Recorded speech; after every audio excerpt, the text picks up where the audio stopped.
William Hill sponsors Joshua vs Takam on Sky Sports Box Office.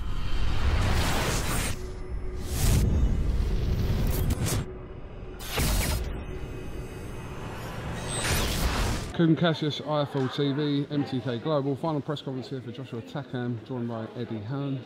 Yes, G. You got me in trouble with my little comment last night. Why?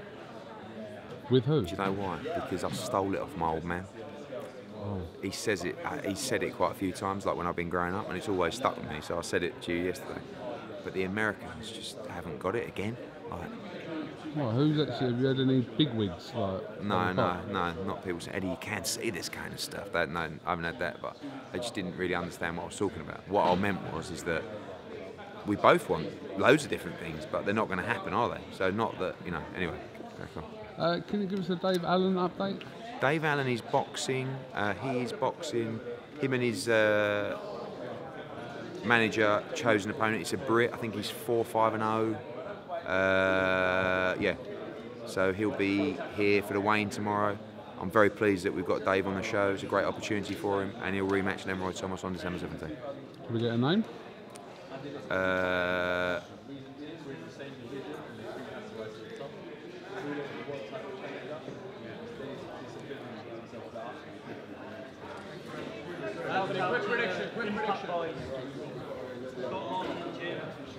Scott Saward, heavyweight.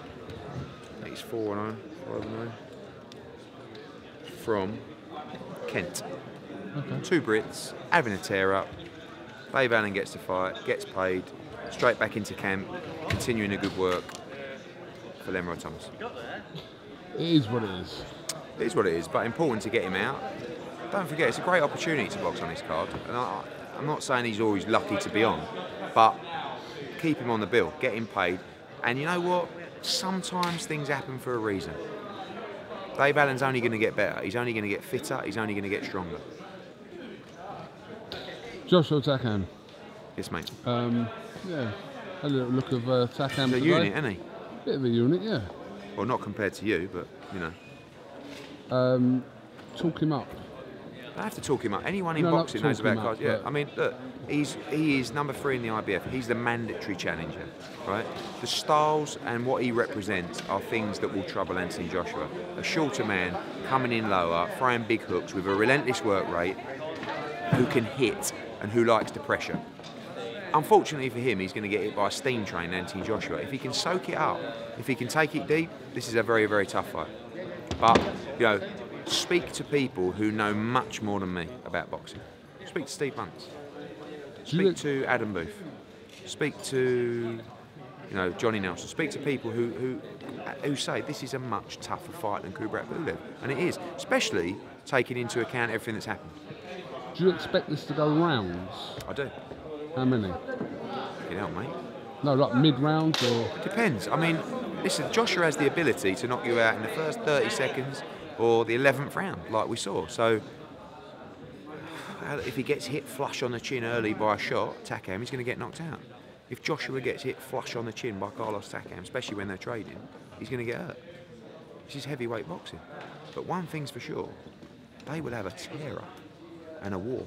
This is not the Kubrat Pulev stand-up, you know, fiddle, fiddle, fiddle, fiddle. This is boom, boom, crash, bang, wallop, boom. You know what I mean? No, but it is. And Josh and Rob McCracken will say to him, do not trade, do not stay in the pocket, do not.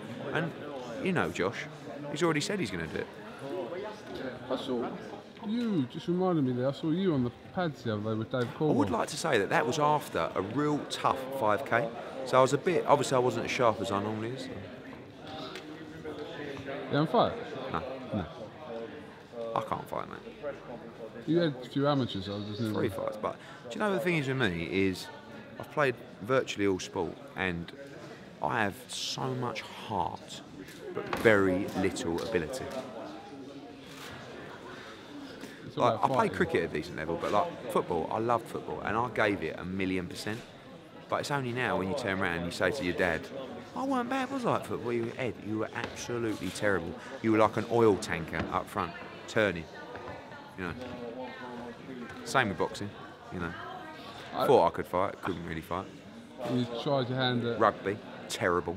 Yeah, when I used to play rugby, we used to have like a penalty, and I'd be like 10 yards out, and then she used to give it to me, and I'd try and run through. I'd just have like 10 people wrap round me, and I was just terrible.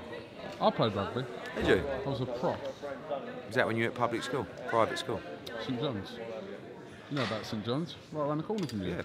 No, very, very good school. It was. Very privileged. Yeah. Blessed I was. Trying to give it the big one, you know what I mean? I'm Cougar and Cassius, you know what I mean? Like, I've been in the underground flicks, and you know what I mean? I've been in the gangster movies, you know what I mean? You see me in the old Brinks Mat, you see me on the Hatton Garden film, you know what I mean? I don't talk about that, but it's true. No, but you try and, you know, the reality is you went to private school and you're a toff. I always said I went to private school. Okay. Let's not start about you. Same thing. Well, it's not the same, is it? Yeah, I've got loads, I've got 30 fighters on them, haven't I? Phone call, they're fucking there. Who would be there? Mate? If you had ag, Yeah. you say If you I got had 30 fighters, you could make 2 phone calls. What a great question. You got to make sure they answer the phone. There's one person who would be my first phone call at all times. Tony Bellew. Lives in Liverpool. No, but he's He well ain't gonna be there connected. double quick, is he? No, but it doesn't matter. You You can't got talk about ag in distance. stock. Oh, bloody hell, mate. Whoever was closest, I don't care. No who problem, so you ring Bellew. I'd yeah. ring Bellew. If I had ag and I needed some backup, probably Dillian, but like he don't really give a monkeys about me, so probably not.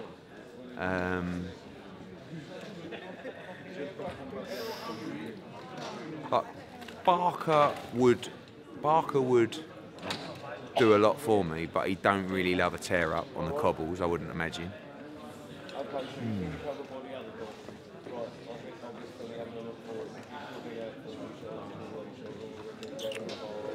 Do you know what? I'd probably go to Froch.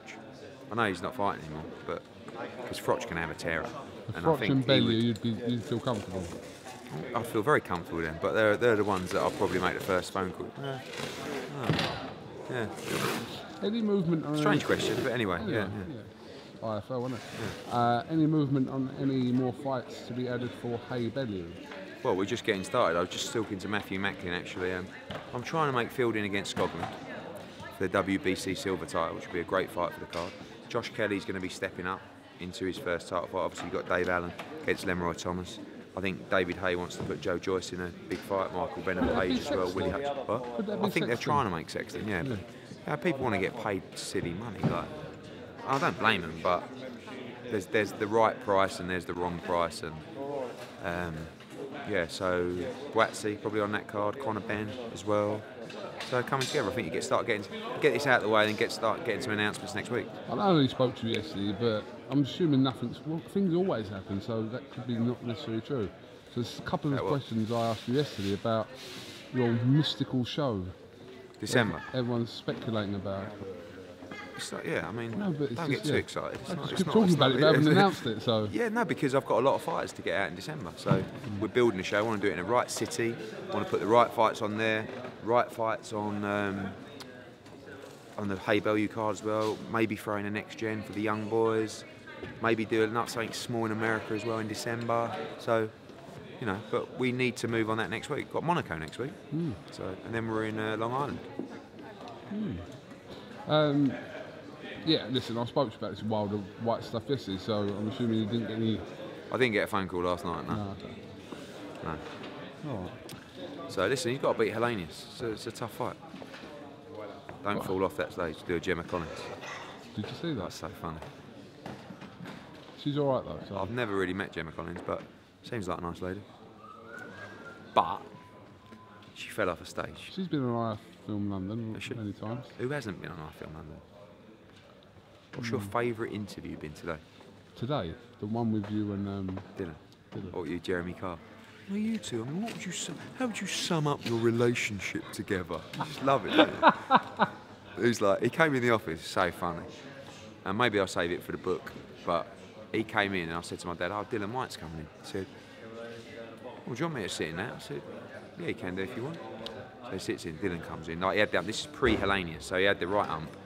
Obviously, we've been looking for opponents for like 6 weeks. We had Hellenius, then we didn't have Hellenius. It was all still. Comes in, he's like, wouldn't even. My dad sits down. He's like, "Hey, what's the matter with you?" Pick that back up, go on, Yeah, he you came go. in the office and he was had the sat down. My dad don't give a monkeys, you know. He's like, what's the matter with you? Coming out, he's all moaning, and it was like, I was sitting there thinking, I think Dylan might just tear this office up in a bit. So we're always going to have that relationship. I think, you know, we've got to plan out a fight for him. I want him to box February the 3rd. I want it to be Wilder. But if it's not, like I said, could be Brazil, could be Chisora, could be Lucas Brown. But let's get through Saturday first. Thank you very much. Thank you.